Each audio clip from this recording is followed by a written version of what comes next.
second most new thing I've written.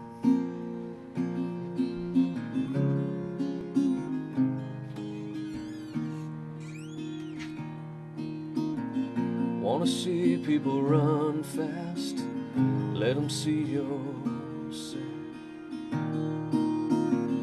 Wanna see eyes leaving yours, let your doubt show through. Everybody moves so fast when there's nowhere left to go. Smile screaming at the glass on a train crash in slow-mo.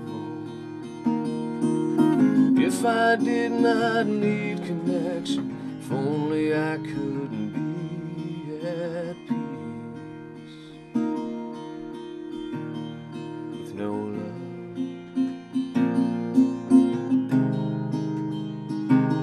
With no love. Wanna feel people move away, don't be just like them. Wanna see how alone looks, just dare make a stand. Everybody moves so fast when there's nowhere left to go. Smile screaming at the glass on a train crash in slow-mo. If I did not crave connection, if only I could be at peace with no love.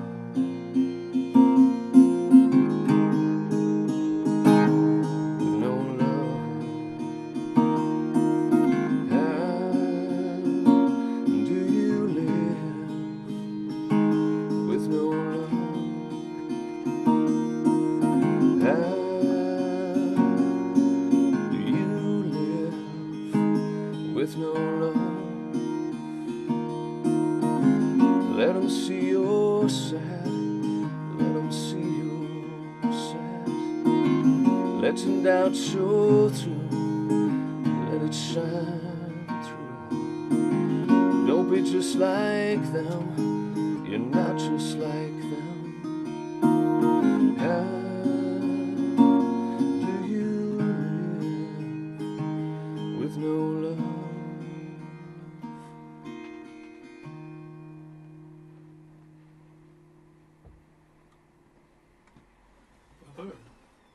Thanks to the ghost that closed the door. Whew, that was spooky. Thank you. Just stay long enough to get play. Oh, I see. Good. I'm not sure. Alright, I don't know if we should ramble about some news or listen to one more song? Weigle, or... Yeah. Yeah, it sounds great as much as you... Cool. I'm up for it. I got the cape on already. This is a cover. So yeah, that was... can I talk about that one for a minute? Yeah? I just got an email today from a good friend of mine back in San Jose, back home, that I see quite often when I'm there and haven't seen now in a month. And he had sent me his feedback on each and every one of the songs on my new CD, which is really sweet of him to do, being familiar with all my other stuff. And he was talking about how difficult, and I've gotten this reaction a lot, like a lot of my songs are, they really like the songs, but they don't listen to them or don't think they will that often because they're too sad or too painful or they make them cry. And I'm incredibly flattered when people say my songs have moved them to tears and they cry, because I think we all need to more than we do often, and that's part of why we're screwed up a lot of time. I mean, it's worked for me to just let it out, you know. It's such a pop culture thing to be happy all the time, I think.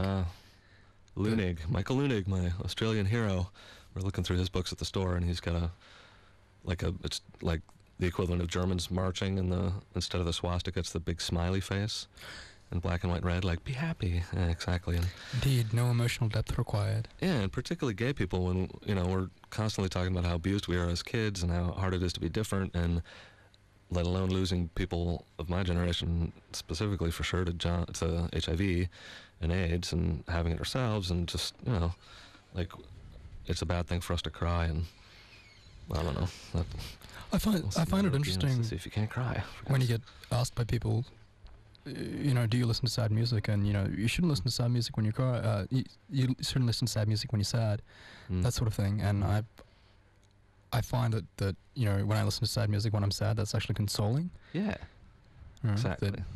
If I was in an all happy, smiley world when things aren't actually that going well, that's just making me feel more messy. Yeah, exactly. And that last song is exactly that for me.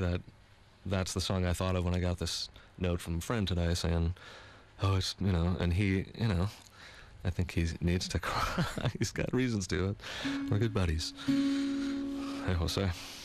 So, anyway, yeah. I mean, to me, writing that was cathartic, and yes, it's painful, but it's painful to be a person of consciousness in this society we're living in.